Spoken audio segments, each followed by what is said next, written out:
I was thinking about recording a little bit tonight, talking about the cage match with Cody. Look out, Bobby. Cody Rhodes and Wardlow and the whole MJF angle, which, Bobby, come on, no. I was more impressed with than most things I've seen on AEW, but just talk a little bit about Bobby.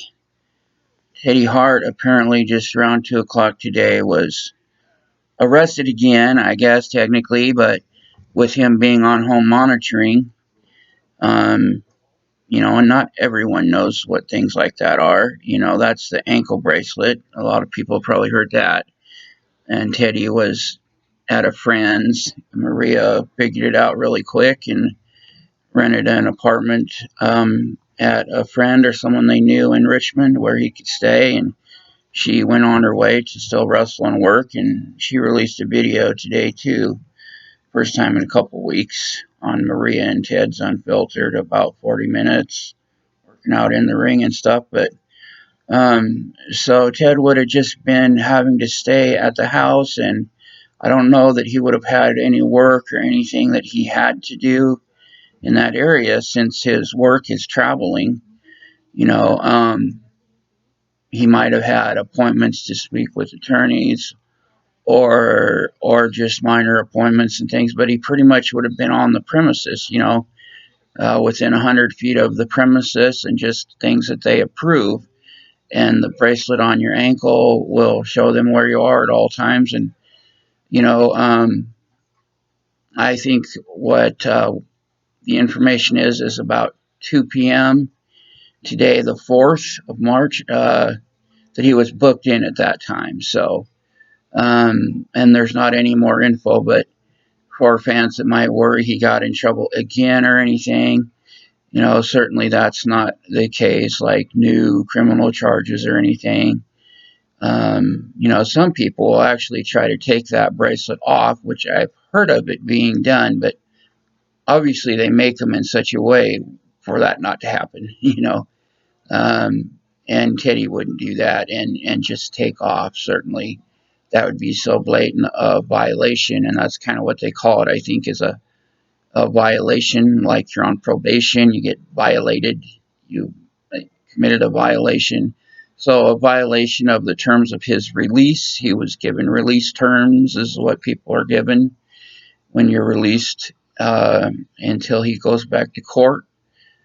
Just like when you get a DWI or something and you are given certain conditions until you complete the rehab programs and stuff about driving and wearing your seatbelt, having insurance, and all sorts of terms. And his terms would have been the home monitoring and paying weekly for it and staying, the main term being staying at home and within 100 feet of his residence, except for approved outings that they would know beforehand and they can see right where you are. And but outside of that, especially considering he was picked up with some drugs or some sort or paraphernalia, and so those were some of his charges.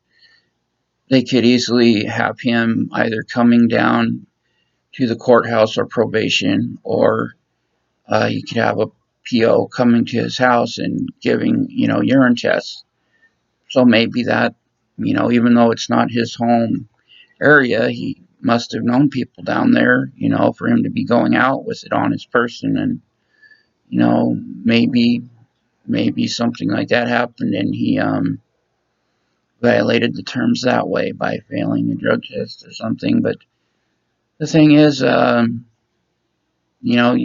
you're lucky enough to get released under something like that, because then if you beat the charges, you've not had to do a bunch of jail time, because if, like a lot of people, you get arrested and you sit there even before you're found guilty, waiting for all your hearings, and if you go to trial or if you plead to it or whatever and you come to an agreement, um, if you say that you come to an agreement and you only had to serve 30 days, but you've been there for 4 months, With time served, you would leave, but you've done 3 more months longer than you needed to, but you couldn't pay bail. They weren't willing to release you for fear that you might not come back to court. That's what bail's for, to ensure that you will come back to court.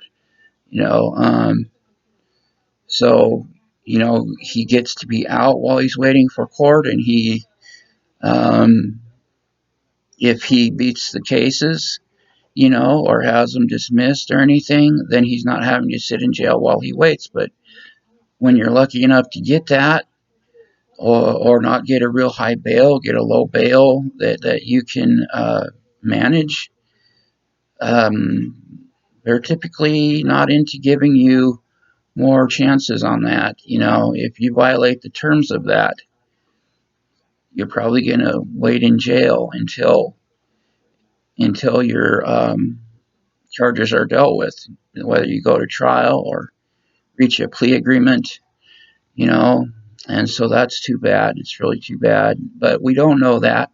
So not jump to too many conclusions, but I like to talk about facts and things like that and stuff.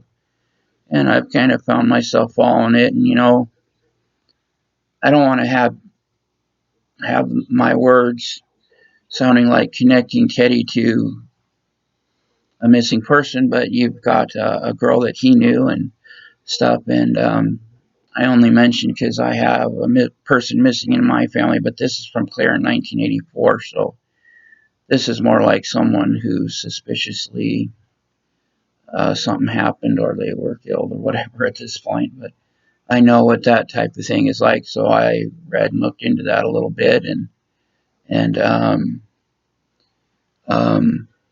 just a second here. Give me just a second. Okay, sorry about that. Yeah, so just the fact that I heard about that with Samantha Bidler and the case and everything, and that I had experienced something like that in my own family. I became familiar with that, and then became more familiar with Teddy. But it's just too bad. We'll see for sure. Like I said, not jump to any conclusions, but it's just too bad if he's going to have to wait in jail until and Teddy's a fighter. He might, if he really feels he's innocent of these things, or like a lot of times a court or a prosecutor might be inclined to want to really lay the charges on heavy, and Teddy might feel that he's making it out to be a lot more than it is, and he's a fighter, so he may want to go to trial, and it's a lot harder to wait and go to trial the time it takes when you're sitting in jail waiting as opposed to when you're outside. And if he would like to fight, then it'd be good if he had that opportunity to do that. But it's going to be a lot harder if you're waiting from inside. So that's the big thing I'll be anxious to see about, and I'm sure his fans will. And but it's just now happened today, so we'll see. And it's kind of an ongoing saga there. It's just a little too bad, but he's going to be okay. And he's got good family and people looking out for him. And I haven't heard any news on the Samantha case, but I think that's only people real close to it are going to hear much. But I know there was a private detective, I believe, hired by Sam's family that has a little video on YouTube that's on Andre Corbiel's channel. Pretty interesting, but wishing good things for Teddy. Okay.